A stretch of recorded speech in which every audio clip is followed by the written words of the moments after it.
Well, greetings, salutations, and welcome back to another episode of LeaderBite, where we hope to give you, the leader, something sweet for you to chew on. And today's sweetness is talking about the concept of leadership toughness. Now, when you think leadership toughness, what comes to your mind? Is it about a physical presence when you're in the room? Is it about something that's going in your mind? Is it about the way that you're influencing people? Well, today it's actually going to be this mindset we're speaking of, and it's not the kind of growth and fixed mindset that we're going to be talking about in a future episode. This is about a leadership toughness mindset that's conscious because you're pushing back against what's natural. And what's natural? Well, you and I both know that we have lizard brains, and our lizard brains, when we step into a brand new situation and we kind of scour the savannah as a lizard, we often look for what's wrong. And the reason we do that is because we fear for our safety. And so in a business meeting, that could look like, well, what's the problem with that challenge that's coming up right now? What's going on with this strategy, and how and what are the kinks that are going to come up as we move towards our goal?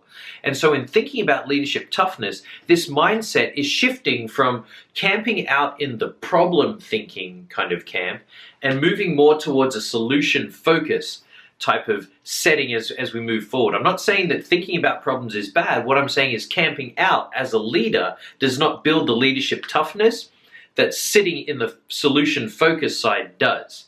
And so a game that I like to play with my teams is I sit down, pretend that this is a whiteboard right here.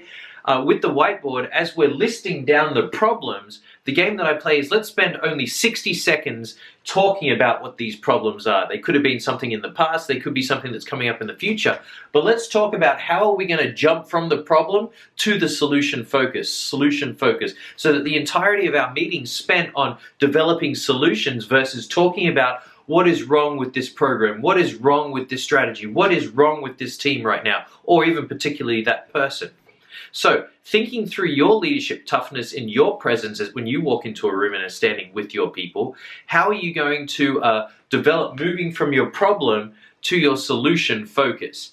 And my suggestion to you for this week as you try this out in your particular role at work is just go for one thing. What's one thing I can do to move from sitting and camping out in this problem thinking kind of mindset to more this solution focused? Every time you sit down, think to yourself, let's spend 60 seconds here, the rest of the meeting over here, and that could be something that really starts to grind and callous your leadership toughness.